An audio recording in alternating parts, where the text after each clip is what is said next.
Le texte que je vous propose de lire pour vous parler ce matin se trouve en Jean chapitre 19 au verset 30. C'est un texte court, mais ô combien important pour notre foi. Il est écrit en Jean 19, 30, « Quand Jésus eut pris le vinaigre, il dit, « Tout est accompli. » Et baissant la tête, il rendit l'esprit. Tout est accompli. C'est la dernière phrase que Jésus prononce, selon l'évangile de Jean, avant de mourir. Et une considération des évangiles synoptiques, vous savez, cette synthèse des 4 évangiles, Matthieu, Marc, Luc et Jean, qui nous permet d'avoir un regard sur la façon dont chaque évangéliste raconte l'histoire de Jésus à laquelle il a assisté. La considération des synoptiques nous permet de réaliser que lorsque Jésus a dit « tout est accompli », quelque chose de cataclysmique s'est passé. Certains disent que le soleil a refusé de voir ce qui était en train de se passer. La nuit est tombée de manière soudaine lorsque Jésus est mort. J'imagine que le soleil ne pouvait pas s'autoriser à voir le Créateur mis à mort par la créature. Que si tous les hommes étaient voilés, la nature avait bien conscience de ce qui était en train de se passer. Des gens qui jusque-là n'avaient pas cru en Jésus, à la suite des événements qui ont pris place dans les secondes qui ont suivi sa mort, dont le centenier romain qui était au pied de la croix, ont regardé Jésus en disant « Cet homme était le Fils de Dieu ». Ce qu'ils n'avaient pas pu identifier du vivant de Jésus, le centenier l'a avoué à la mort de celui-ci. Et en disant cela, je demande à Dieu d'avoir pitié de nous. Parce qu'il y a une tendance détestable qui ressemble à une forme de malédiction, qui consiste dans un certain nombre de pays et de familles à reconnaître la valeur des gens seulement quand ils sont morts. De leur vivant, on ne sait pas les célébrer. De leur vivant, on n'arrive pas à les acclamer. De leur vivant, on n'arrive pas à bénir le Seigneur pour le don qu'ils sont. Mais quand ils meurent, l'argent se rassemble. Quand ils meurent, leurs photos de profil inondent la toile. Est-ce que sa photo ne pouvait pas être sur ton profil de son vivant? Il y a quelques jours, en fait la semaine dernière, il y a eu de plus en plus de nouvelles de morts qui me sont venues. Pour certaines, elles s'expliquent de façon naturelle, mais pour d'autres, elles sont juste surprenantes, inattendues. Mais même quand la mort s'explique, quelqu'un m'a dit une fois que si la mort est naturelle, la mort n'est pas normale. Vu l'état dans lequel nous sommes lorsque nous entendons parler de la mort. J'ai un de mes cousins de 29 ans qui a trouvé la mort dimanche dernier. Et tout cela m'a fait réfléchir profondément. Je me suis rendu compte, mes amis, que nous ne savons pas de quoi sera fait demain. Que quand bien même nous sommes en bonne santé aujourd'hui, la mort ne prévient pas. Que le souffle de vie ne nous appartient pas. Une fois que j'ai dit cela, la salle va se diviser en 2 catégories de personnes. Celles et ceux qui ont peur de mourir. Et ceux qui comprennent que cette prise de conscience doit nous emmener à valoriser chaque instant de notre vie. Nous ne pouvons pas gaspiller le temps que Dieu nous donne de vivre sur la terre. Mais chaque journée qui commence, chaque fois que le soleil se lève, c'est une nouvelle opportunité que le ciel nous accorde d'avancer l'histoire de notre destinée. Chaque fois que nous vivons sur la terre des vivants, nous devons être en mesure de dire ce que cette journée nous a permis de faire pour que nos promesses se matérialisent, pour que nos prophéties s'accomplissent et surtout, de surcroît, chaque journée que nous vivons doit être l'opportunité pour nous de célébrer les gens qui sont autour de nous. De leur dire combien nous les aimons, de leur dire combien ils sont précieux pour nous. Aimons-nous vivants. Célébrons-nous vivants. Tu n'as pas besoin d'un événement particulier, qu'il s'agisse d'un anniversaire ou qu'il s'agisse de quelque événement que ce soit, pour dire à ton frère que tu l'aimes, pour appeler ta mère et lui dire qu'elle t'est précieuse, pour dire à ton père merci pour tout ce qu'il a fait pour toi. L'opportunité de le faire se présente chaque jour.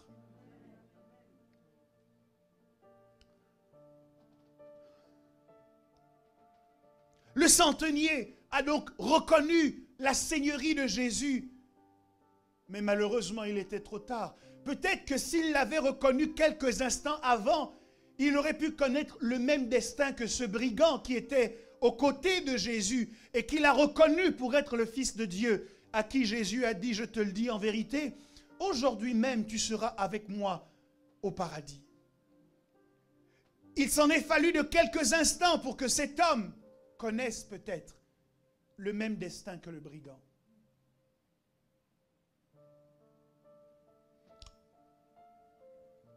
Jésus. Avant de rendre l'âme donc, déclare que tout est accompli. Et j'ai une bonne nouvelle aujourd'hui pour chaque personne qui a fait le déplacement. Je viens vous dire de la part du Seigneur que tout est accompli. Je veux le redire encore. Tout est accompli. Ce sont des phrases comme ça que nous avons déjà entendues, mais dont nous ne prenons pas conscience. Et parce que nous les omettons ou que nous les mettons de côté, nous sommes exposés à une vie à laquelle Dieu ne nous a pas appelés. Jésus est parti du ciel sur la terre et il a vécu tout ce qu'il a vécu pour pouvoir dire « tout est accompli ». Alors, la question qui se pose, c'est qu'est-ce que Jésus voulait dire lorsqu'il a fait cette déclaration? Premièrement, Jésus nous a libérés et donné la victoire lorsqu'il est mort sur la croix de Golgotha. Ouvrez avec moi, s'il vous plaît, Colossiens chapitre 2, versets 14 à 15. Colossiens 2, 14 à 15 nous dit « Il a effacé l'acte dont les ordonnances nous condamnaient et qui subsistait contre nous. Et il l'a détruit en le clouant à la croix. » Dites avec moi, et il l'a détruit en le clouant à la croix. Il a dépouillé les dominations et les autorités et les a livrées publiquement en spectacle, en triomphant d'elles par la croix. La première chose que Jésus a faite, c'est qu'il nous a libérés. Il nous a libérés de toute forme de culpabilité. Il nous a libérés de toute forme de condamnation. Vous m'écoutez ce matin et peut-être que vous êtes de ce nombre qui sont chargés et qui sont alourdis par les mauvaises décisions qu'ils ont prises dans le passé. Vous vous levez chaque matin avec un sentiment amer, de regret, des décisions mauvaises que vous avez prises par le passé. Parfois, vous êtes en train de vivre, vous expérimentez un moment de bonheur qui est tout de suite refroidi parce qu'un souvenir remonte au-dedans de vous et vous vous rappelez les fois où vous n'avez pas été à la hauteur. Vous vous souvenez de ces fois où vous n'avez pas agi comme il se devait. Et il y a cette culpabilité qui vous arrache à ces moments de joie et de bonheur. Il y a cette auto-flagellation dans laquelle vous vivez en permanence et qui vous empêche de vivre la vie de Jean 10,10 que Jésus nous a présenté en disant « Je suis venu pour que mes brebis aient la vie et qu'elles soient dans l'abondance. » Combien de chrétiens n'ont pas accès à cette vie Zoé, cette vie d'abondance, cette vie parfaite à laquelle Jésus nous a appelés parce qu'ils sont encore sous le poids de la condamnation. La raison pour laquelle nous sommes encore, pour certains d'entre nous, piégés par la culpabilité, c'est que nous n'avons pas en mémoire cette déclaration que Jésus a faite sur la croix du Calvaire où il a dit « Tout est accompli ». Alors que nous venons avec nos bagages de culpabilité, Jésus regarde cette culpabilité et nous dit « J'ai effacé l'acte dont les ordonnances te condamnaient. À partir d'aujourd'hui, tu ne dois plus vivre sous la culpabilité. Tu ne dois plus vivre sous la condamnation. Car qui condamnera les élus de Dieu? Dieu nous a libérés de la culpabilité. » Tu ne dois plus te dévaloriser. Tu dois arrêter de te sentir coupable, quel que soit ce que tu as fait par le passé. Parce que Jésus a réglé la question. Il a lavé ton dossier. Tu as un casier vierge. Dis avec moi, tout est accompli. Jésus savait exactement ce que tu ferais dans le futur. Il est mort pour nos péchés passés, présents et futurs. C'est-à-dire qu'il n'y a aucun acte que nous posons auquel Jésus n'a pas pensé lorsqu'il était en train de donner sa vie pour le pardon de nos péchés. Cela signifie qu'aujourd'hui, plus rien ne doit nous maintenir à distance de la vie heureuse et épanouie à laquelle Jésus nous a appelés. Tout est accompli. Alors, comment Jésus a-t-il effacé cet acte? La Bible dit, il l'a détruit en le clouant à la croix. Tout ce que dit Colossiens s'est passé, non pas après la croix, tout cela s'est passé à la croix. Sauf que j'ai lu Matthieu, j'ai lu Marc, j'ai lu Luc et j'ai lu Jean. Et tous les 4 évangélistes me rapportent qu'à la croix, Jésus a été cloué. Alléluia. La Bible nous dit qu'à la croix, Jésus a été cloué. Mais Colossiens reprend cette histoire et nous dit en fait, vous n'avez pas bien compris. Il y a quelque chose d'autre qui s'est passé à la croix. Pendant que Matthieu a entendu que Jésus a été crucifié, Colossiens nous dit, celui qu'on était en train de clouer, était en train de clouer. Ok. Ok.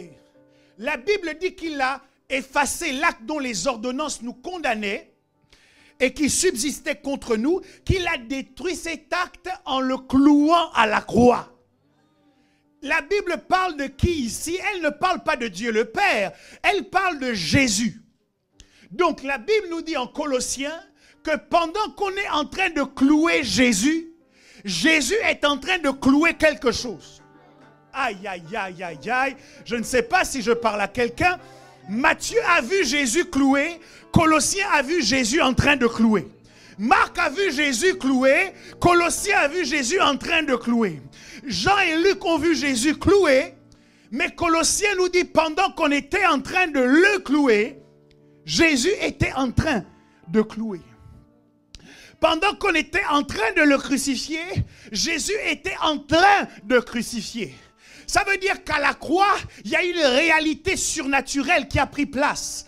Là où les hommes voyaient Jésus crucifié, en fait, Jésus était en train de crucifier quelque chose. Il était en train de crucifier l'acte dont les ordonnances nous condamnaient. Mes amis, cela me remplit de joie parce que je découvre que lorsqu'on voit quelqu'un, lorsqu'on voit Jésus en train d'être cloué, Jésus ne se résume pas à ce qu'on est en train de voir. Jésus est en train d'écrire une autre histoire. Il est possible que quelque chose d'autre se passe pendant qu'on est en train de te clouer. Écoute-moi bien. Qu'est-ce qui se passe? Cela symbolise, signifie que la chair, le corps de Jésus est en train d'être mis sur le bois. Mais c'est comme si l'esprit de Jésus se détache de la chair et participe à la crucifixion. Et l'esprit de Jésus prend l'acte qui te condamnait et en profite pour le clouer également sur le bois. Jésus a profité de l'occasion de la crucifixion de sa chair pour crucifier en même temps ceux qui condamnaient et ceux qui culpabilisaient chacun d'entre nous. L'humanité a été libérée et délivrée de la puissance du péché parce que Jésus a utilisé cet événement pour opérer une crucifixion. Pendant qu'on le clouait, Jésus était en train de clouer. Or, Jésus est mon exemple parfait. Jésus est mon modèle parfait. Ça veut dire que dans ma vie et dans ta vie, pendant qu'on est en train de te crucifier, il est possible que toi, tu te détaches de cette situation pour crucifier aussi. Aïe, aïe, aïe, aïe, aïe, aïe, aïe, aïe, je parle à quelqu'un ou je ne parle à personne? Pendant qu'on est en train de te crucifier, il est possible que tu te détaches de la situation pour crucifier à ton tour. Pasteur, qu'est-ce que tu es en train de nous dire?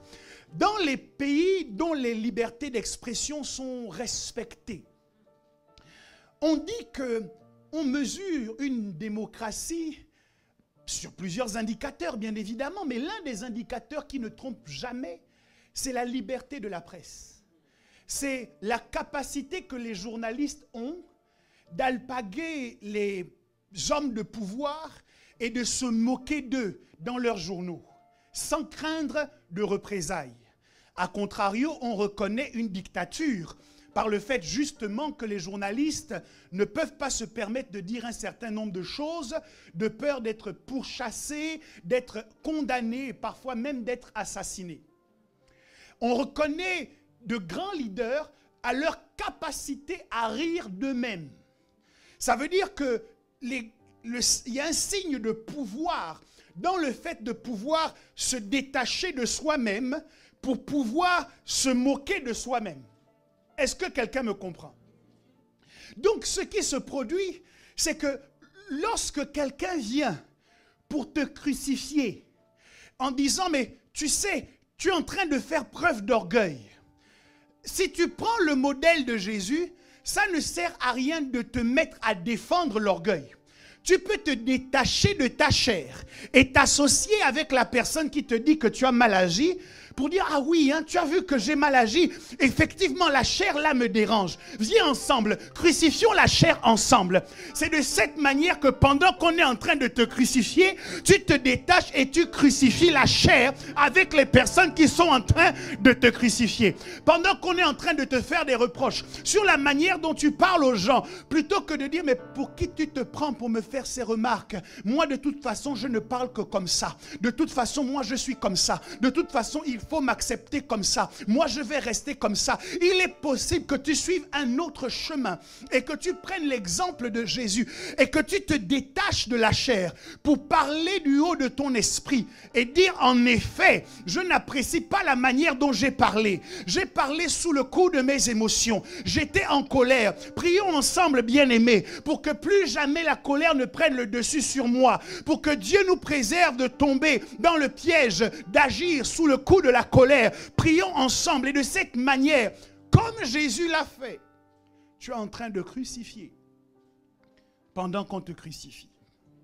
Tu es en train de clouer pendant qu'on te cloue. Et c'est de cette manière que tu peux effectivement être transformé. Le problème de beaucoup d'entre nous, c'est que lorsque quelqu'un nous crucifie, nous avons tendance à vouloir absolument protéger tout de nous. Mais la vérité, c'est qu'il y a des crucifixions qui sont nécessaires. La Bible nous enseigne que le sage aime la réprimande. Ça veut dire qu'il y a des choses sur lesquelles les gens qui t'entourent vont mettre l'accent.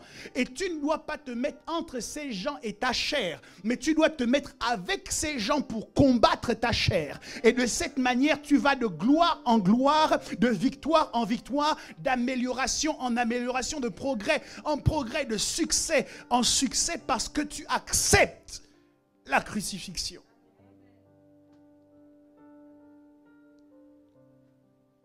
La deuxième chose, ou le deuxième moyen par lequel Jésus a opéré cette puissante action sur la croix du Calvaire, la Bible dit qu'il a dépouillé les dominations et les autorités et les a livrées publiquement en spectacle. Ça signifie que pendant que Jésus est en train d'être crucifié, Jésus, par la même occasion, monte son agence d'événementiel. La Bible dit qu'il les a livrés publiquement en spectacle.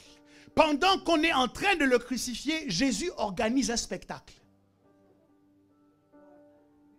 Pendant qu'on est en train de le mépriser, pendant que les gens le regardent comme frappé de Dieu, Jésus est en train d'organiser un spectacle.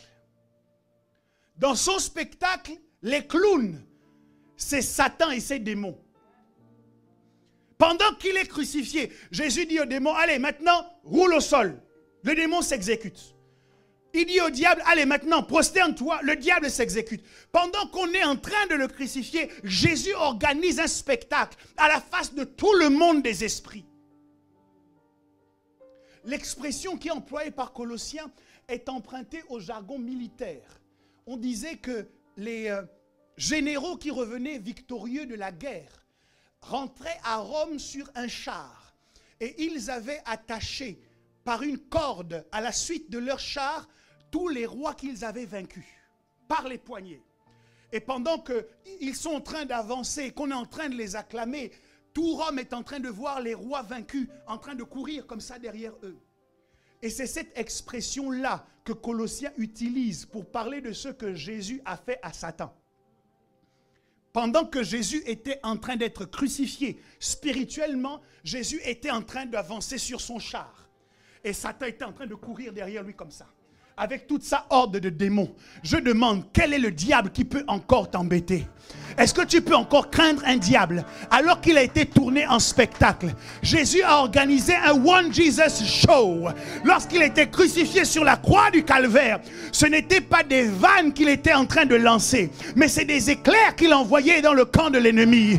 Il était en train de créer un cataclysme. Des bombes atomiques explosaient dans le monde de l'enfer. Et Satan et ses démons n'avaient d'autre choix que de se prosterner devant le roi des rois et le Seigneur des seigneurs. Jésus-Christ de Nazareth, l'étoile du matin et du soir, la rose de Saron, l'alpha et l'oméga, l'agneau immolé, le seul qui a été trouvé digne d'ouvrir le livre et d'en rompre les sceaux. Je te parle de Jésus, je te parle de Jésus, le seul chemin par lequel nous pouvons avoir accès au Père. Il est la vérité, il est la vie, Jésus. Le diable n'a plus de pouvoir. Son seul pouvoir est d'exploiter notre ignorance. Parce que Jésus l'a tourné au ridicule. Tout est accompli. Dis avec moi, tout est accompli. Deuxième chose que Jésus a faite dans le cadre de son sacrifice, nous est rapporté par Romains 3 au verset 24, il nous a justifiés.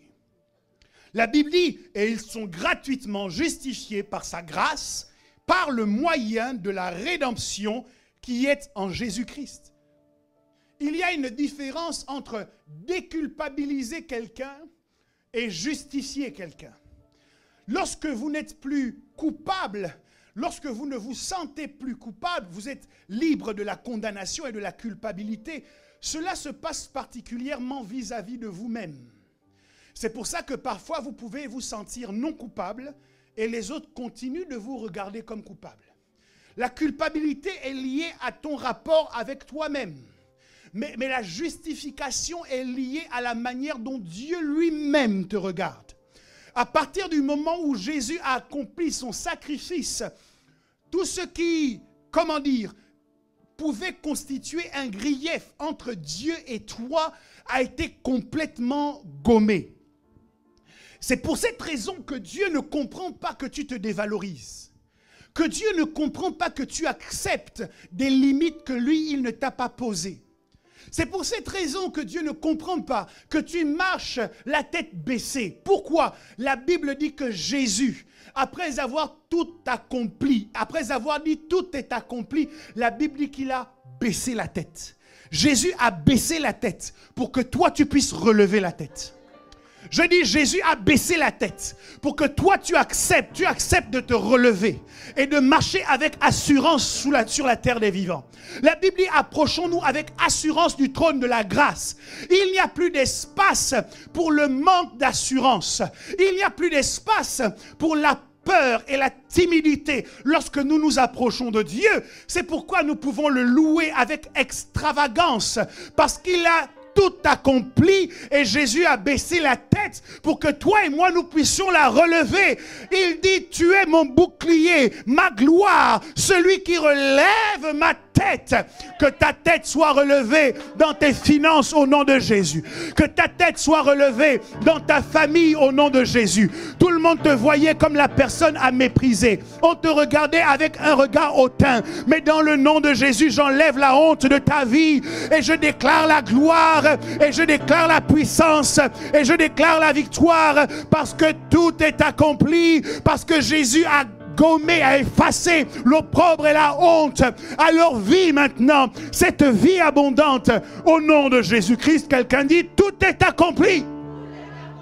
Dis encore, tout est accompli. Aujourd'hui, toi et moi, nous sommes justifiés. Ça veut dire que Dieu nous a déclarés justes. Pour que vous compreniez bien, il y a eu un fait divers qui a choqué tout le monde dernièrement. 2 jeunes gens de 14 ans, à peu près 14-15 ans, sont allés frapper une de leurs condisciples de classe et l'ont jetée inanimée dans la Seine. Et tout le monde est choqué en disant, mais qu'est-ce qui explique que ces jeunes gens aujourd'hui soient tellement dissociés de la réalité? De mon point de vue, ils ne sont pas dissociés de la réalité, ils sont dissociés de l'éternité. Vous ne pouvez pas mettre Dieu de côté et supposer que la morale qui découle de Dieu va continuer à être forte dans le cœur des gens. Dans toutes les communautés, dans tous les groupes sociaux, jamais les hommes ne se sont mis d'accord pour déterminer eux-mêmes ce qui est bien et ce qui est mal. Chaque fois, le bien et le mal a toujours été déterminé en fonction de la divinité qu'ils adoraient. Mais mon point est plus précis que cela. À la suite de leurs méfaits, ce qui choque le plus grand nombre, c'est qu'ils sont allés manger au restaurant. Bon, je ne sais pas dans quel restaurant, les restaurants sont fermés. Mais ils ont fini de mettre quelqu'un à mort. Et ils sont allés continuer leur vie comme si de rien n'était. Pourquoi? Parce que dans leur cœur, ils ne se sentaient pas coupables. Donc tu peux ne pas te sentir coupable, mais quand tu vas passer devant le juge t'envoie en prison. Vous voyez la différence entre la culpabilité et la justice. Donc on peut ne pas se sentir coupable, mais quand même être, en indélicatesse avec la justice. Et la Bible nous dit que non seulement Jésus nous a délivrés de toute forme de culpabilité, mais il est en plus allé devant le juste juge. Il a porté notre dossier devant lui et il a offert à son père un cadeau, des lunettes de soleil. Un peu spécial ces lunettes de soleil. C'est des lunettes de soleil qui ne sont pas teintées en noir, elles sont teintées en rouge. Elles sont teintées du sang de l'agneau. Il a offert à son père des lunettes particulières qui font qu'à partir d'aujourd'hui, lorsque le juge va analyser ton dossier et qu'il va chausser ses lunettes. Ces lunettes ne le protègent pas du soleil, ne protègent pas son regard du soleil, mais elles ont la spécificité de le rendre complètement aveugle sur tout le mal que tu as pu commettre. Donc quand Dieu regarde ton casier, alors que le diable dit il a menti, le juste juge met ses lunettes, il regarde à travers le sang de l'agneau. Il dit, mais diable, je sais que tu es le père du mensonge. Une fois de plus, tu as menti. Parce que quand je consulte le dossier de mon fils, il n'y a aucun vol dans son casier judiciaire. Il n'y a plus de mensonge dans son casier. Tu m'as dit que c'est un hypocrite, mais je vois quelqu'un qui est saint. Tu m'as dit que c'est un menteur, mais je vois quelqu'un qui est pur. Tu m'as dit que c'est quelqu'un de méchant, mais je vois quelqu'un de parfait. Tu n'as pas les mêmes lunettes que moi, mais comme c'est moi le juge, laisse-moi prendre mon marteau et taper sur le bois de ma table pour dire, je déclare que cet accusé n'est pas coupable et je déclare qu'il est justifié. Regardez-le comme quelqu'un de juste. Les anges te voient comme quelqu'un de juste. Les démons te voient comme quelqu'un de juste.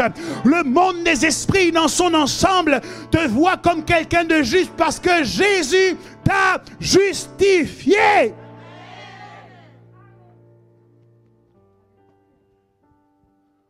Quand tu comprends cela, est-ce que tu peux te tenir debout 2 secondes? Et tu sais, il y a une démarche qu'on appelle la démarche du coupable. Il y a des gens, quand ils viennent de commettre un méfait, vous pouvez savoir qu'ils ont quelque chose à se reprocher à la façon dont ils marchent. Il y a un traitement qui va leur être réservé parce qu'on regarde la façon dont ils marchent. En revanche, quand quelqu'un est juste, il a une autre façon de marcher. J'ai besoin quelques instants que tu t'exerces à la démarche du justifié. La démarche du justifié, c'est la démarche de quelqu'un qui croit que toutes les portes vont s'ouvrir devant lui. Tu te présentes à la banque, tu demandes un crédit porte ouverte. Tu te présentes devant ta fiancée parce que tu veux l'épouser, cette jeune sœur que tout le monde a déjà courtisée et elle a dit non. Mais toi, quand tu arrives, tu sais que porte ouverte. Écoute, Dieu ne se pose pas de questions. D'ailleurs, il parle même aux portes. Il dit, élevez vos linteaux aux portes éternelles, afin que le roi de gloire puisse faire son entrée. Est-ce que quelqu'un peut commencer à marcher de la démarche du justifié? Marche comme quelqu'un qui voit les portes s'ouvrir devant lui. Dieu m'a parlé cette semaine, alors que je disais, Père, il y a des portes qui se ferment. Il m'a dit, Fils, voici, je mets devant toi une porte ouverte que personne ne pourra fermer. Une porte ouverte que personne ne pourra fermer est placée devant toi maintenant. Est-ce que tu peux t'engager dans les portes ouvertes pour ton travail, dans les portes ouvertes? C'est une journée porte ouverte aujourd'hui. Je proclame une journée porte ouverte pour ta bénédiction, pour la vie en abondance, une bénédiction, une journée porte ouverte pour ta promotion au travail. Oh, est-ce que je parle à quelqu'un ce matin? Je dis journée porte ouverte. Ce n'est pas un homme qui a ouvert la porte, c'est ton Dieu dans le ciel qui a ouvert la porte. Et si quelqu'un veut la fermer, il devra discuter avec ton Dieu. Il devra discuter avec Yahvé Jireh. Il a dit, cette année c'est ton année. Il y aura des éclaircies. Il souffle et les nuages sombres sont en train de se dissiper afin que tu puisses rentrer dans ta destinée. Quelqu'un dit, tout est accompli.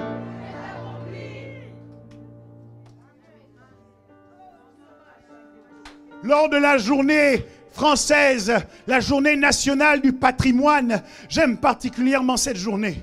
Parce que lors de cette journée, les endroits où tu n'as pas le droit d'entrer en temps normal te sont ouverts. Tu peux aller jusque dans le bureau du président à l'Élysée. Tu peux aller jusque, en vérité, le patrimoine est à toi. Et j'entends dans mon esprit qu'aujourd'hui, Dieu décrète une journée du patrimoine spirituel. Ah! Il y a des campements. La Bible dit que Jonathan a pu pousser jusqu'au camp des Philistins et Dieu lui a donné la supériorité alors qu'il n'était accompagné que de son porteur d'armes.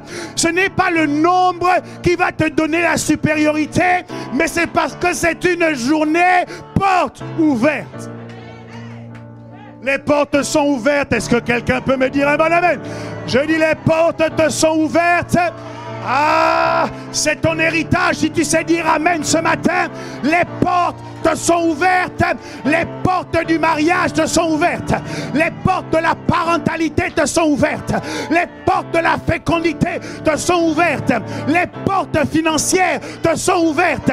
Les portes des opportunités d'affaires te sont ouvertes. À la gloire de Jésus de Nazareth, je peux le dire avec foi parce qu'il a dit sur la croix de Golgotha, tout est accompli.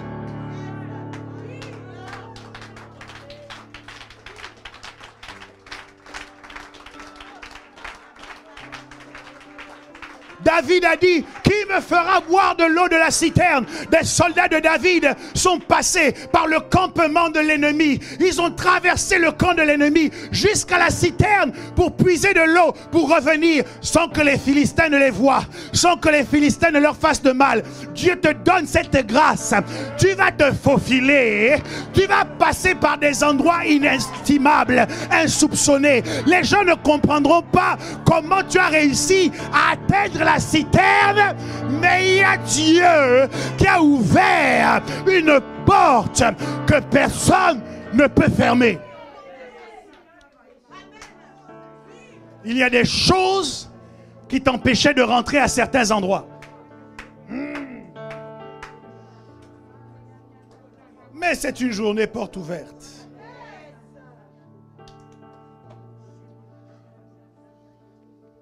Nous pouvons prendre place encore quelques instants pendant que le Saint-Esprit continue son œuvre.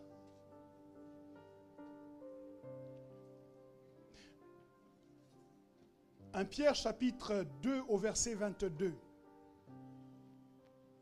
nous dit: lui qui n'a point commis de péché et dans la bouche duquel il ne s'est point trouvé de fraude, lui qui injuriait ne rendait point d'injure, maltraitait, ne faisait point de menaces, mais s'en remettait à celui qui juge justement.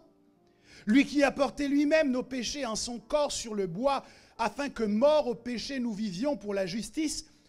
Lui, par les meurtrissures duquel vous avez été guéris, car vous étiez des brebis errantes, mais maintenant, vous êtes retournés vers le pasteur et le gardien de vos âmes. Quand vous voyez le mot gardien ici en grec, il est écrit, vous êtes retournés vers le pasteur et l'évêque de vos âmes. Gardien signifie surveillant, signifie évêque. Le texte que nous venons de lire nous montre que non seulement Jésus nous a libérés de toute condamnation, non seulement il nous a délivrés des puissances démoniaques, non seulement il nous a justifiés, mais Jésus nous a également guéris. La Bible dit, lui, par les meurtrissures duquel vous avez été guéris. Dis avec moi, je suis guéri. Avec plus de foi, dis, je suis guéri. La mort de Jésus sur la croix du Calvaire, la déclaration qu'il fait en disant « tout est accompli » est également une parole que nous devons mettre au crédit de notre guérison. Chaque parcelle du corps de Jésus a été lacérée par les Romains. Le sang de Jésus qui a coulé pour que toi et moi, nous ayons accès à la guérison. Une guérison que les médecins ne peuvent pas expliquer. Une guérison de ces maladies que l'on dit incurables, mais qui s'obtient par le sang de Jésus. Si jamais vous avez des douleurs au niveau de la tête, des migraines, on vous parle de tumeurs au cerveau, on vous parle de céphalée, on vous parle de tout un ensemble de mots qui, comment dire, atteignent votre tête, votre cerveau. Vous avez des problèmes dans vos pensées. Je veux vous dire aujourd'hui que ces douleurs sont illégales et que le traitement de ces maux a été opéré alors que Jésus était sur la croix du Calvaire. Pourquoi? La Bible dit par ses meurtrissures, nous sommes guéris. Or, les Romains ont tressé une couronne d'épines et ils ont percé la tête de Jésus. Et le sang a coulé de la tête de Jésus afin que toutes les maladies qui s'attaquent à notre tête soient guéries. La tumeur au cerveau n'a pas sa place dans ta vie. Les céphalées et les migraines à répétition doivent être traitées et disparaître parce que le sang de Jésus a coulé sur la croix du Calvaire afin que tu obtiennes la guérison. Si tu prends conscience de cela et que tu acceptes cette vérité, alors le mal dans ta tête est en train de te quitter. Alors qu'il y a cette pression qui augmente, alors qu'il y a cette onction dans la maison, le mal est identifié comme illégal, comme illégitime, et il te quitte maintenant au nom de Jésus. Par le don de guérison qui m'a été transmis, par imposition des mains et par prophétie, je relâche maintenant la guérison dans l'assemblée des saints, afin que ces problèmes dans ta pensée soient solutionnés miraculeusement. Reçois-le au nom de Jésus-Christ de Nazareth. Reçois-le au nom de Jésus-Christ de Nazareth. Reçois-le au nom de Jésus-Christ de Nazareth. C'est le moment de vivre une pleine et entière libération. Parce que ces meurtrissures te donnent la guérison. Quelqu'un me dira, mais pasteur, je n'ai pas de mots au niveau de mon cerveau ou au niveau de ma tête. Mais quel que soit ce que j'entreprends, ça échoue toujours. Ça veut dire qu'il y a une maladie dans tes mains. La maladie de l'improductivité. Mais gloire soit rendue à Jésus. Parce que ses mains ont également été percées sur le bois. Et pendant que les clous entraient dans ses mains, Jésus était blessé. Son sang coulait pour relâcher dans ta vie l'onction de la productivité. Le chômage chronique est déclaré illégal ce matin dans ta vie. Parce que Jésus t'a donné le pouvoir de produire du fruit. Maintenant, tes efforts seront couronnés de succès. Maintenant, la stérilité est bannie de ta vie et la productivité prend la place dans ta vie. Tes efforts vont produire des résultats. L'entreprise qui échouait maintenant va commencer à fonctionner. Les gens que tu n'arrivais pas à traduire en clientèle vont venir à toi pour saisir les opportunités que tu leur donnes. Tes affaires vont prospérer parce que les mains de Jésus ont saigné. Des douleurs aux mains, l'arthrite, des douleurs au niveau des membres, au niveau des muscles, des douleurs que tu n'arrives pas à expliquer. Tu es allé chez le médecin, on dit monsieur, vous n'avez rien. On dit madame, vous n'avez rien. Mais alors si je n'ai rien, pourquoi j'ai mal lorsque je me lève le matin? Pourquoi j'ai mal lorsque j'essaye de saisir quelque chose? D'où me vient cette douleur? Je ne questionne pas son origine, je ne questionne pas son ancienneté, je n'ai qu'une seule chose à déclarer: tu es lié par de ce corps au nom de Jésus. Les mains de Jésus ont saigné afin que toi et moi, nous ayons la guérison. Quelqu'un a les jambes lourdes, les pieds qui s'enflent, des problèmes de circulation sanguine. Mais gloire à Jésus. Les Romains n'ont pas oublié de creuser aussi les pieds de Jésus. Ils ont crucifié également ses pieds. Et la Bible m'enseigne que le sang a coulé aussi de ses pieds. Alors tes jambes sont guéries. Alors tes pieds sont guéris. Pose ta main droite à l'endroit où tu as mal pendant que je parle et vois cette douleur qui est en train de te quitter. Je dis que ce n'est pas ton héritage. Quand il a dit tout est accompli, il pensait aussi à la guérison miraculeuse. Alors tu es venu ce matin à la rencontre d'un Dieu qui n'est pas un Dieu de bois. Il n'est pas une idole pour avoir des yeux sans voir, des mains sans toucher. Le Dieu que tu sers est un Dieu vivant. El Shaddai est son nom. El Elyon est son nom. Jéhovah Rapha est son nom. C'est le Dieu qui guérit. Et pendant que tu es venu à sa rencontre, l'onction de guérison est relâchée sur toi.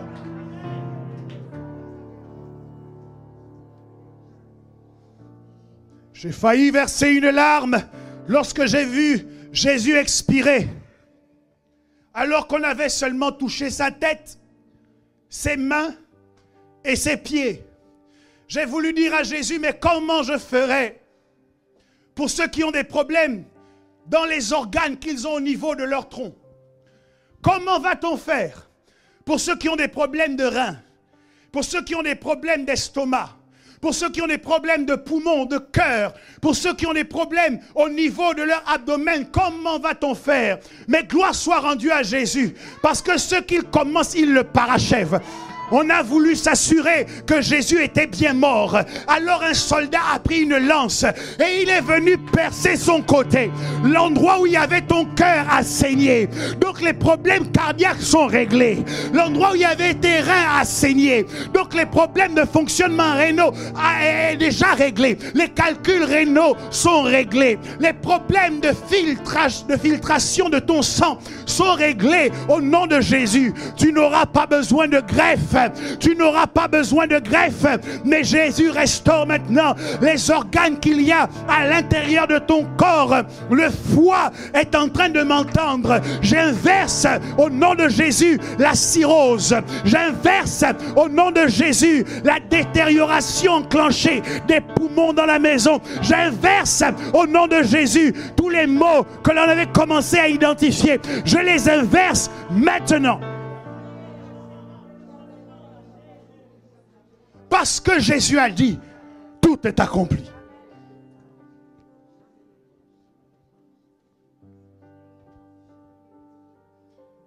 Il n'a rien laissé au hasard.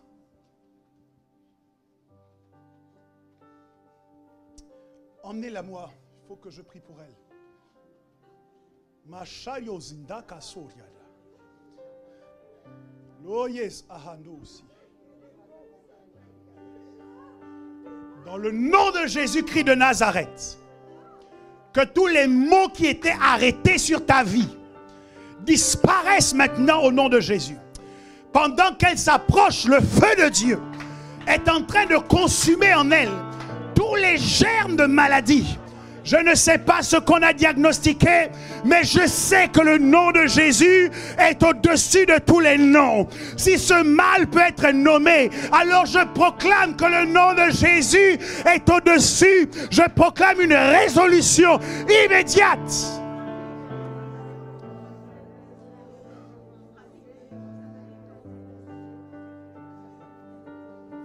Sariando sobrikatas. Irenterebos makatoya. Je relâche la guérison maintenant. Dans le nom de Jésus-Christ de Nazareth. J'active la guérison maintenant. Dans le nom de Jésus. Que le sang de l'agneau coule et identifie chaque parcelle de ton corps et te fasse vivre pleinement une guérison surnaturelle qui sèmera la confusion dans le camp des médecins et des experts, qu'ils soient surpris de l'agir de Dieu et qu'ils lui rendent la gloire. Dieu est un Dieu de miracles. C'est fait. Il y aura des témoignages à la gloire de Jésus. Quelqu'un a dit que les miracles sont terminés. Quand les apôtres sont morts, nous allons leur démontrer qu'ils doivent changer leur théologie parce que Dieu fait des miracles aujourd'hui aussi. Tout est accompli. Dis avec moi, tout est accompli. Si tu comprenais cette phrase, tu allais la dire avec force. Dis avec moi, tout est accompli. Tout est accompli. Tout est accompli.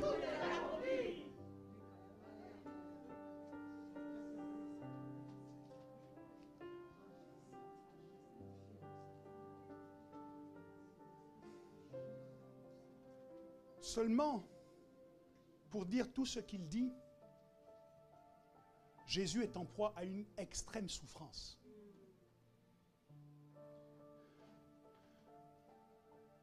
Et ce Messie souffrant est la manifestation la plus excellente de la providence divine. L'humanité avait besoin d'un sauveur.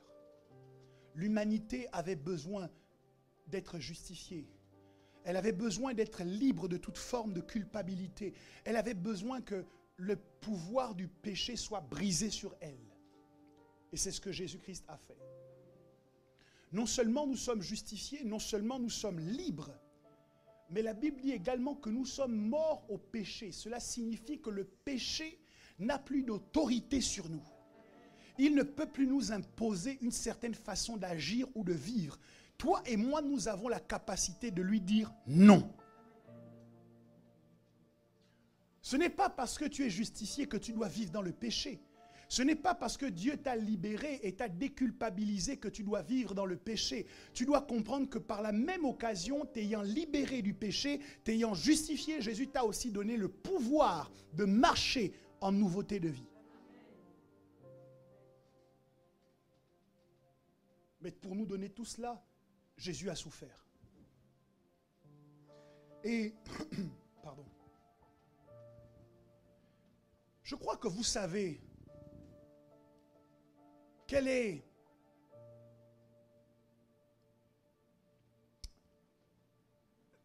ma pensée au sujet de la souffrance illégitime. Je suis contre que les gens souffrent pour rien. J'ai déjà parlé de cela, notamment lorsque je vous parlais de l'histoire de Jabez, qui a refusé de se soumettre à une souffrance inutile. Et je crois en effet que nous devons refuser de souffrir lorsque cette souffrance ne sert à rien. Nous pouvons briser le cycle de la souffrance inutile par la prière, par des déclarations, par le fait de choisir de vivre une autre vie. En revanche, chrétiens, nous ne devons pas omettre que s'il y a des souffrances futiles et inutiles, il existe des souffrances qui sont obligatoires. Sans la souffrance, l'humanité n'aurait pas pu avoir accès au salut en Jésus. Il a fallu que Jésus souffre pour que vous et moi, nous recevions de Jésus la vie éternelle. La Bible nous enseigne qu'en tant que chrétiens, nous serons exposés à des situations de souffrance. Pas des souffrances inutiles, mais des situations de souffrance qui ont un intérêt. Paul nous indique, en parlant à son fils Timothée, en 2 Timothée 2:3, il dit « Souffre avec moi ». Dis avec moi « Souffre avec moi ». Comme un bon soldat de Jésus-Christ. La description que l'apôtre Paul nous livre ici d'un bon soldat de Jésus, sa particularité, c'est que c'est quelqu'un qui souffre pour Jésus. C'est quelqu'un qui souffre pour la cause de Christ. C'est quelqu'un qui souffre le mépris des gens qui considèrent que c'est un illuminé. C'est quelqu'un qui souffre des mauvais traitements, la déconsidération, parce qu'on considère que sa tête ne fonctionne pas bien. C'est quelqu'un qui souffre lorsque tous ses amis utilisent leur week-end pour se donner du bon temps. Lui, il choisit d'employer son week-end pour faire avancer l'œuvre de Dieu, pour servir Dieu. C'est un sacrifice. C'est une souffrance. Mais la souffrance est indissociable de la providence. Si vous voulez être une solution aux problèmes des autres, vous devez accepter un peu de souffrance. Il y a un jeu que vous connaissez peut-être, on l'appelle, on dit « qui perd gagne ». Qui connaît cela? Ok. C'est un peu comme le Uno. Hein? Plus vous perdez de cartes, plus vous vous rapprochez de la victoire. Et ce que je veux vous dire ce matin, c'est que pour vous rapprocher de la victoire, il y a des choses que vous devez perdre. Pour nous gagner tous, Jésus a dû perdre sa vie. Est-ce que nous sommes meilleurs que Jésus? Si pour avoir accès à ce niveau d'élévation, Jésus a dû souffrir, alors nous aussi, nous devons accepter les souffrances obligatoires sur notre parcours pour devenir d'autres personnes que celles que nous étions avant. Nous devons dans le pouvoir de devenir accepter que ce soit inconfortable. Ce qui nous maintient à distance d'un certain niveau de victoire, ce sont des choses en nous que nous ne voulons pas perdre. Tu dis que tu veux réussir dans le monde de l'entreprise, mais surtout qu'on ne touche pas à tes heures de sommeil. Si tu veux réussir dans l'entreprise, tu dois perdre du sommeil. On te dit, mais les grands entrepreneurs, ceux qui ont réussi, passaient 3 années de leur vie à dormir peut-être 3 heures chaque nuit ou 5 heures seulement. Mais toi, tu dis, tant pis pour eux. Moi, j'ai un autre héritage. Moi, je vais continuer à dormir 8 heures par nuit et ça va bien se passer pour moi. Steve Harvey a dit, les riches ne dorment pas 8 heures par nuit. Si tu dors 8 heures par nuit dans ta vie, c'est que tu ne veux pas être riche. Pendant que tu te réveilles, eux, ils ont déjà pris les décisions qui vont gérer la journée. Pendant que tu te réveilles, les décisions ont déjà été prises pour saisir, profiter de certains investissements. Pendant que tu es en train de te réveiller, en plus pour certains qui dorment même plus de 8 heures par nuit, tu comprends que si tu veux gagner, tu dois accepter de perdre. Il y a des traits de caractère que tu dois perdre si tu veux gagner. Et Jésus nous a facilité la tâche. Vous savez que lorsqu'on accepte Jésus, on doit passer par les eaux du baptême. Les eaux du baptême, ce n'est pas un bain purificateur. Les eaux du baptême, c'est une mise à mort. Ça veut dire que quand vous acceptez d'être baptisé, vous acceptez de tout perdre. C'est pour cette raison que dans l'église primitive, lorsque les gens s'approchaient pour donner leur vie au Seigneur, ils s'approchaient avec les larmes aux yeux et ils ne pleuraient pas parce qu'ils étaient touchés. Ils pleuraient parce qu'ils savaient qu'en acceptant Jésus, leur père allait les renier. En acceptant Jésus, leur mère allait les chasser de la maison. En acceptant Jésus, toute la société allait commencer à les considérer comme des boucs émissaires, comme des victimes expiatoires. Vous comprenez qu'on n'acceptait pas Jésus à la légère. Accepter Jésus, c'est perdre. Tu acceptes de perdre ta vie, tu acceptes de perdre ton confort, tu acceptes de perdre tes loisirs, tu acceptes de perdre un certain nombre de projets que Dieu n'avait pas mis au-dedans de toi pour prioriser toujours les intérêts du royaume des cieux. Il y a en nous comme des cadenas, des blocages que nous abritons au-dedans de nous, qui sont en fait toutes ces choses que nous voulons absolument garder et qui malheureusement nous empêchent d'accéder à de nouvelles dimensions de succès. La providence s'active dans la souffrance. Prendre soin de ton frère, c'est sacrifier de l'argent que tu avais choisi, que tu voulais utiliser pour autre chose. Aider ta sœur, héberger ta sœur chez toi, c'est mettre de côté le confort que tu avais d'être toute seule dans la maison. Tu ne peux pas être un provider, c'est-à-dire quelqu'un qui pourvoit aux besoins des autres en voulant systématiquement garder l'intégralité de ton confort, parce que dans l'action de la providence, il y a de la place pour la souffrance. Oui, je sais que ce genre de message ne plaît pas, sauf que c'est biblique. 2 Corinthiens 4, 17 nous dit « Car nos légères afflictions du moment présent produisent pour nous, au-delà de toute mesure, un poids éternel de gloire. » Romains 8, 18 dit « J'estime que les souffrances du temps présent ne sauraient être comparées à la gloire à venir qui sera révélée pour nous. » Donc les souffrances du temps présent, les légères afflictions par lesquelles je passe, les sacrifices que je consens sont en quelque sorte une semence que je mets en terre pour bénéficier demain d'un poids éternel de gloire, d'une gloire au-delà de toute mesure, une gloire que le diable ne pourra pas ternir, une gloire que les hommes ne pourront pas limiter, une gloire que tout le monde sera obligé de constater. Une gloire extraordinaire est en train de venir dans ta vie lorsque tu sers, lorsque tu te sacrifies pour les intérêts de Dieu, lorsque ton désir est de faire avancer la cause de Christ. Lorsque nous sommes dans le milieu de l'école, nous découvrons qu'il y a 2 sortes d'activités. Il y a les activités scolaires et il y a les activités extrascolaires. Et si vous avez bien fait attention dans votre scolarité, les activités extrascolaires n'ont jamais pris le dessus sur les activités scolaires. De la même manière, quand nous sommes chrétiens, il y a des activités ecclésiales, les activités ecclésiastiques. Et puis, il y a des activités extra-ecclésiastiques.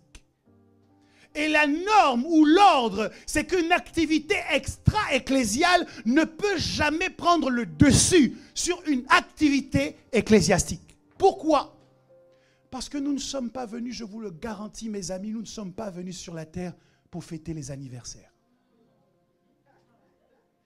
Je n'ai rien contre les anniversaires. Mais nous ne sommes pas venus sur la terre pour les baby showers. Je n'ai rien contre les baby showers. Nous ne sommes pas venus sur la terre pour les enterrements de vie de jeunes filles. Et j'ai tout contre les enterrements de vie de jeunes filles. Rentrer dans le mariage avec un mot, enterrement.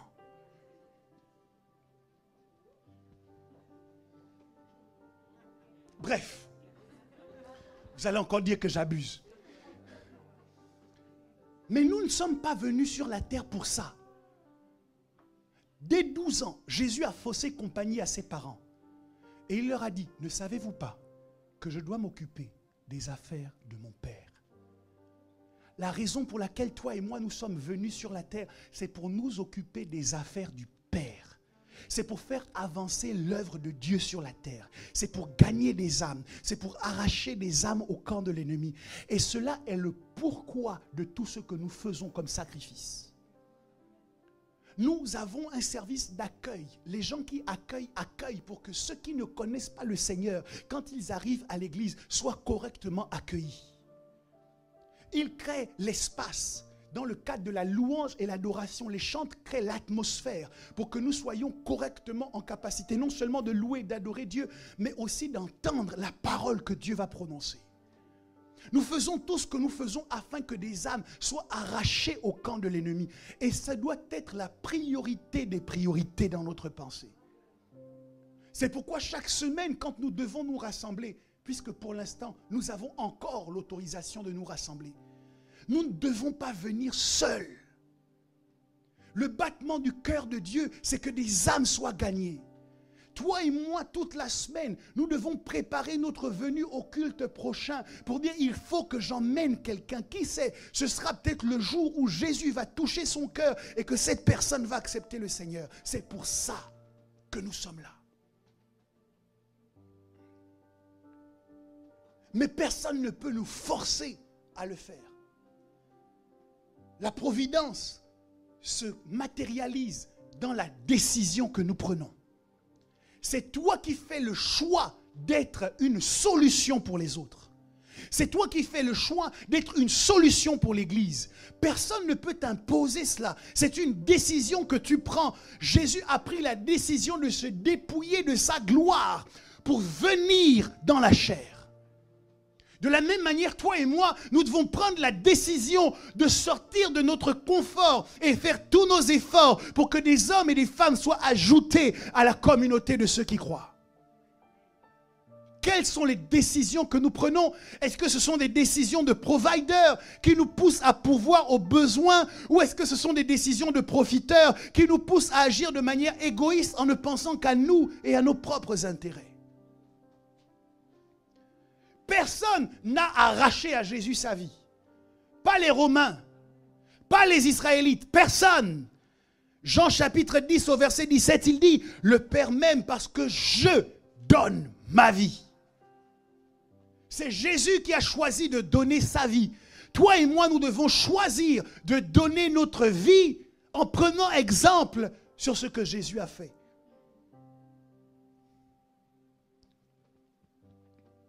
Tout est accompli. L'expression « tout est accompli » en grec se traduit par « tétélestai ».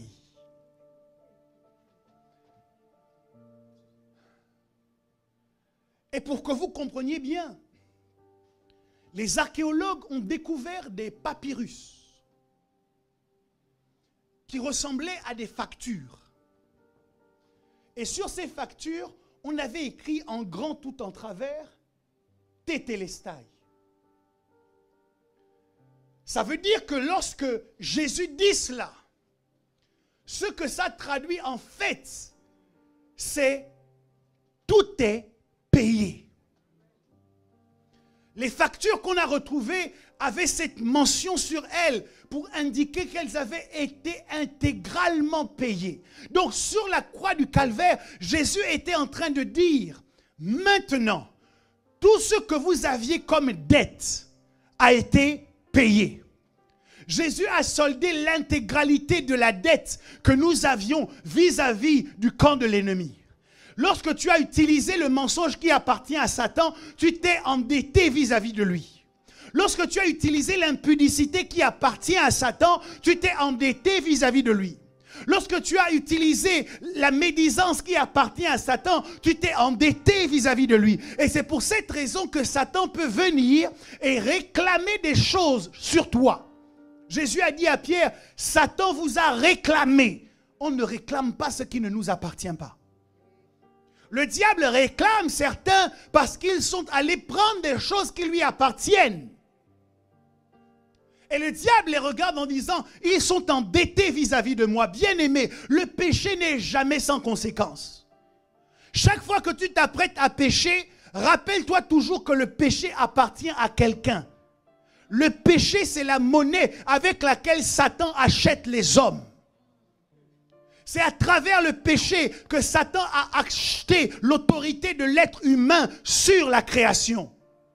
C'est avec le péché que Satan a acheté tous les royaumes de la terre qu'il a présentés à Jésus en disant « Tous ces royaumes m'appartiennent ». Comment il les a achetés? Par le péché. Et gloire soit rendue à Jésus. Parce que sur la croix du calvaire, Jésus a dit « Certes, vous étiez endettés. Certes, vous avez pris quelque chose qui ne vous appartenait pas. Mais avec une nouvelle monnaie. » Vous savez, avant en France, il y avait le franc. Et puis quelques temps après, il y a eu l'euro. Et aujourd'hui, même si vous avez le franc et que vous allez payer quelque part, ça va vous être très difficile parce qu'on vous dira cette monnaie n'est plus en circulation. À l'époque, la monnaie en circulation par laquelle le diable nous achetait, c'était le péché. Jésus est venu et il a remplacé le péché par une autre monnaie qui avait une valeur extrêmement supérieure. Et la valeur avec laquelle il nous a rachetés, c'est le sang. Jésus nous a rachetés par son sang. Il a dit à partir d'aujourd'hui, le mode économique du péché est mis de côté et nous rentrons dans la nouvelle alliance. Je publie une année de grâce du Seigneur. À partir de maintenant, je vous rachète des dettes dans lesquelles vous étiez, du péché dans lequel vous étiez englué, de la boue du péché dans laquelle vous étiez. Je vous rachète au moyen de mon sang. Tétélestai, tout est payé. Tétélestai, tu es racheté. Tu n'appartiens plus aux addictions du passé. Tu n'appartiens plus à l'impureté. Tu n'appartiens plus au pouvoir du péché. Tu n'appartiens plus au diable. Tétélestai, tout est payé. Tout est payé. Tout est payé. Tu es racheté de ton ancienne vie parce que Jésus a payé le prix fort. C'est pourquoi Jésus est mon héros. Il ne m'a pas racheté en euros, il m'a racheté en héros. Il a payé de son sang. La Bible dit qu'il n'y a pas de plus grand amour que de donner sa vie pour ceux qu'on aime. Vous vous demandez pourquoi je suis comme ça avec Jésus, pourquoi je suis tellement engagé dans les choses de Dieu, pourquoi je suis prêt à me sacrifier absolument dans tous les domaines pour que l'œuvre de Dieu avance. C'est parce que j'ai conscience que lui, il n'a reculé devant aucun sacrifice pour que je sois ce que je suis aujourd'hui.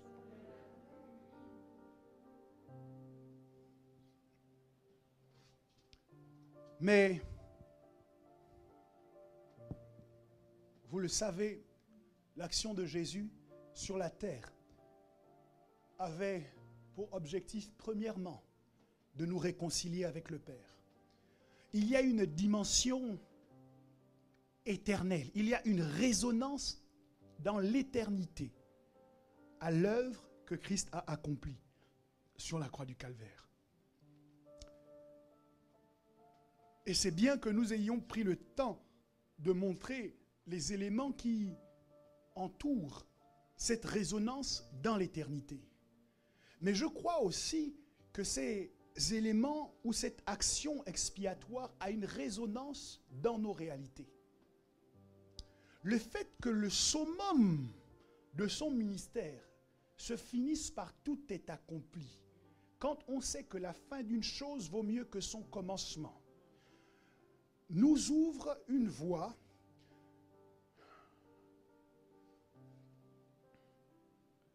pour lutter contre un mal qui détruit les destinées.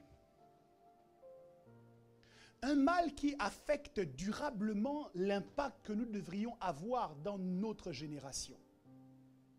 Ce mal affecte des jeunes gens, des gens d'un âge mûr et des personnes plus âgées. Ce mal, c'est l'esprit du non-accomplissement. Le diable fera tout pour que vous ne commenciez pas. Parce qu'il y a une puissance dans le fait de commencer. Pour que vous ne mettiez pas le premier pas. Parce qu'il y a une puissance dans le premier pas.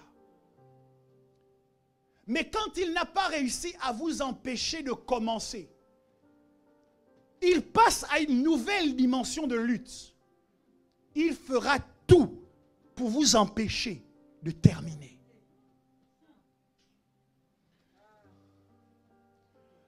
L'esprit du non-accomplissement garde des pays entiers dans le sous-développement.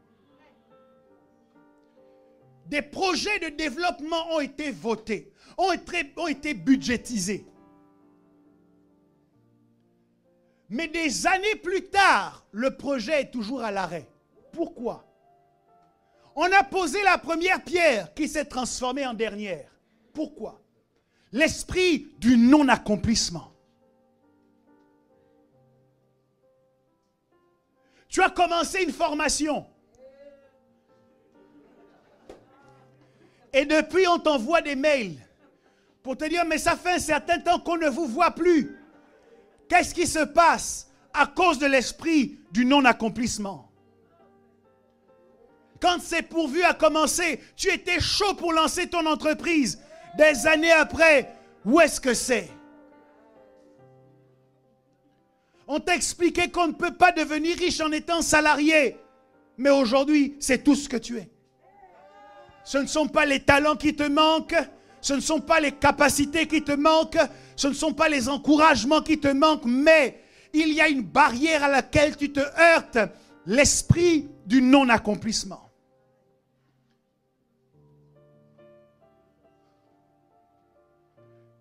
Tu as décidé de cheminer avec une sœur jusqu'au mariage. Mais une fois de plus et une fois de trop, tu n'iras pas jusqu'au bout.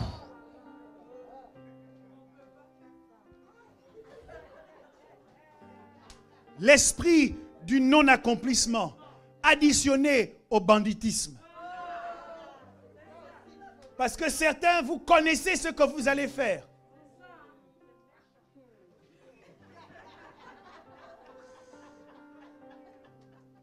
Le non-achèvement est une malédiction. Tu dois refuser de t'engager dans des choses que tu ne veux pas terminer. Si tu n'es pas sûr de terminer, ne commence pas. Ne laisse pas les choses en plan. Tu as fait du bruit, tu as mobilisé les gens, tu as dit aux gens, on va faire ci, on va faire ça. Et les gens jusqu'à présent t'attendent. L'esprit du non-achèvement. Il y a des maisons qu'on a commencé à construire.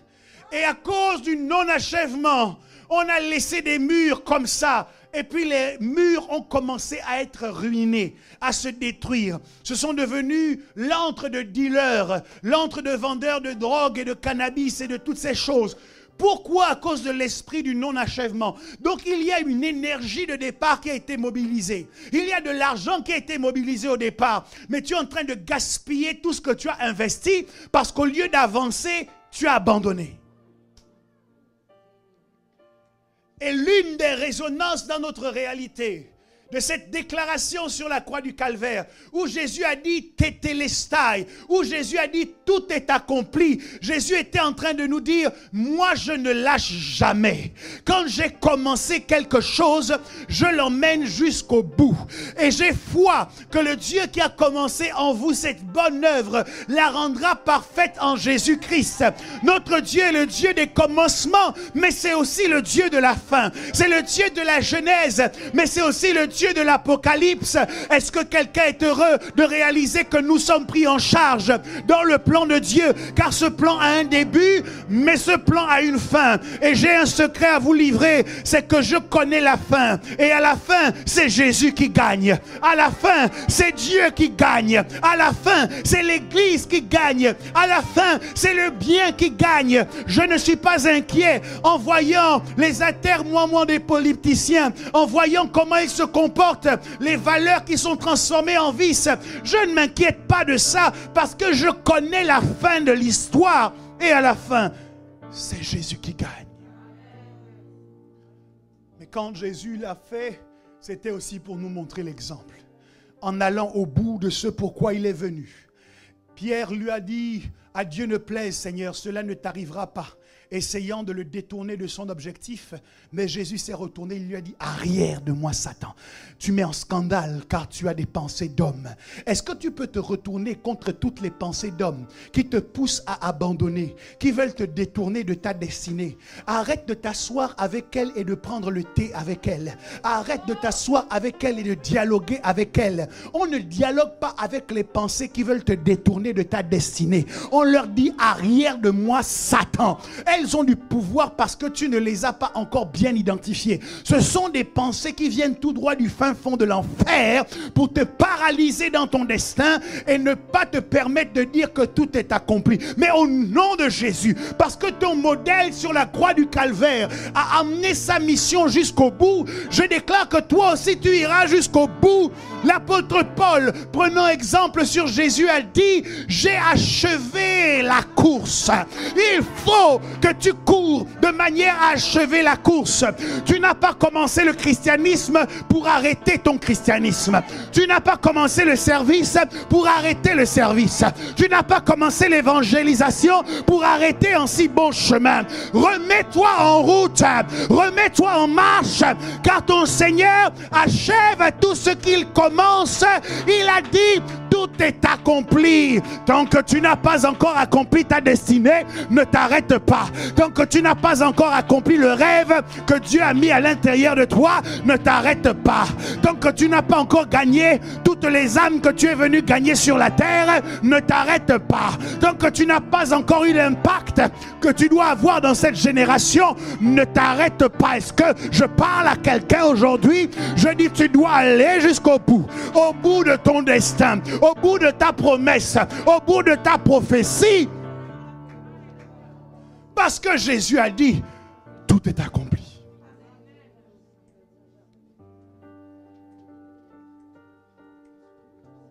Et je finis avec ceci.